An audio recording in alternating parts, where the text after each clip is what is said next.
আগামী 2024-25 অর্থবছরে কালো টাকা সাদা করার ঢালাও সুযোগ দেওয়া হয়েছে, যেখানে কালো টাকা সাদা করতে সরকারকে কর দিতে হবে মাত্র 15%। এর মাধ্যমে বিনা প্রশ্নে বৈধ বা সাদা করা যাবে কালো টাকা। অন্যদিকে প্রদর্শিত বা বৈধ আয়ের উপর কর পরিশোধ করতে হবে তার দ্বিগুণ। নতুন বাজেটে ব্যক্তি শ্রেণীর সর্বোচ্চ করসীমা 25 থেকে বাড়িয়ে 30% উন্নীতের প্রস্তাব করা হয়েছে, অর্থাৎ বৈধ আয়ের উপর করাঘাত আরও বাড়ল।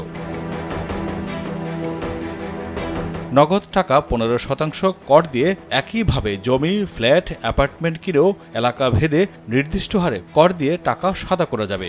এক এক এলাকার জন্য বর্গফুট অনুসারে নির্দিষ্ট কর দিতে হবে।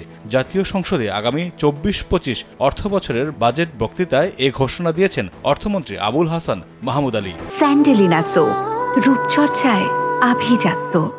অনেক ক্ষেত্রে কোম্পানির কিছু অপ্রদর্শিত আয় ও পরিসম্পদ দেখানোর ক্ষেত্রে জটিলতা সৃষ্টি হয়েছে বলে জানা গেছে। এমন ক্ষেত্রে প্রথমবারের মতো কোম্পানিগুলোকে এই অপ্রদর্শিত অর্থ 15% কর দিয়ে বৈধ করার সুযোগ দেওয়া হয়েছে। কোম্পানির অপ্রদর্শিত সম্পদ নির্দিষ্ট হারে কর দিয়েও বৈধ করার সুযোগ রেখেছেন অর্থমন্ত্রী।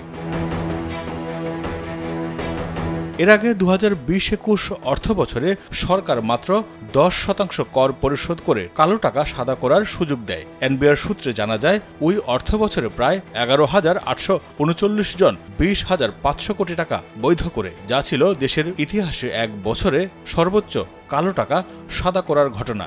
এসব বিনিয়োগ থেকে 2,064 কোটি টাকা রাজস্ব পেয়েছিল এনবিআর।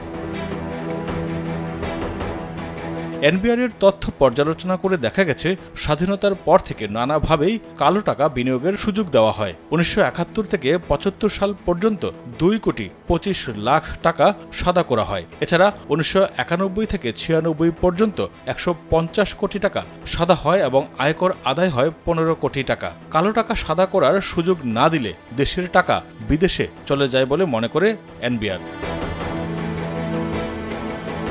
এদিকে কালো টাকা সাদা করার ঢালাও সুযোগ বাতিলের দাবি জানিয়েছে টিআইবি। মাত্র 15% কর দিয়ে কালো টাকা সাদা করার এমন সুবিধা সৎ ও বৈধ আয়ের ব্যক্তি করদাতাকে নিরুৎসাহিত করবে বলে মনে করছে প্রতিষ্ঠানটি। তারা মনে করে, এমন সংস্কৃতি গড়ে উঠলে অবৈধ অর্থ ও সম্পদ গড়ে তুলতে উৎসাহিত হবে মানুষ। এতে করে দুর্নীতি সহায়ক একটি উদার পরিবেশ তৈরিতে ভূমিকা রাখবে বলেই শঙ্কা টিআইবির। মাইদুর রহমান রুবেল, কালবেলা।